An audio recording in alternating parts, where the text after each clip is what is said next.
Hi friends, நம்ம இப்போ என்ன பண்ண போகிறோன்னா கோவக்காய் சட்னி எப்படி பண்ணலான்னு பார்க்கலாம்.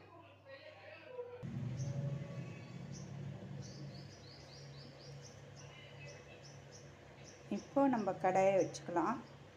கோவக்காய் சட்னி பண்ணுறதுக்கு கொஞ்சமாக எண்ணெய் விட்டுக்கலாம்.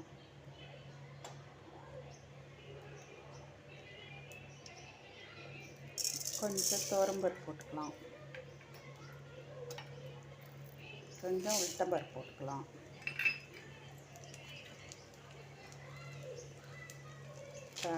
அஞ்சு வரமிளகாய் போட்டுக்கலாம்.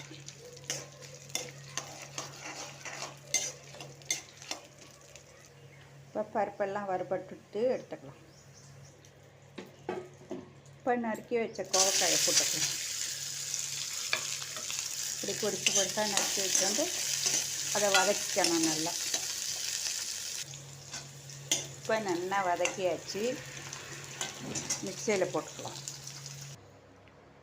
இப்போ மிக்சி ஜாரில் போட்டுண்டாச்சு. வறுத்தது எல்லாத்தையும் கொஞ்சம் உப்பு போட்டுக்கலாம். கொஞ்சம் புளி போட்டுக்கலாம். கொஞ்சம் பெருங்காயம் போட்டுக்கலாம்.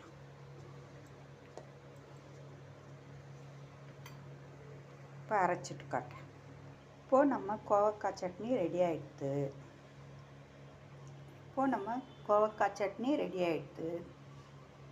இட்லி, தோசை, சாதம், சப்பாத்தி எல்லாத்துக்கும் தொட்டு சாப்பிட்லாம். ரொம்ப அருமையாக இருக்கும். எல்லோரும் வீட்டில் பண்ணி பாருங்கள். Bye friends.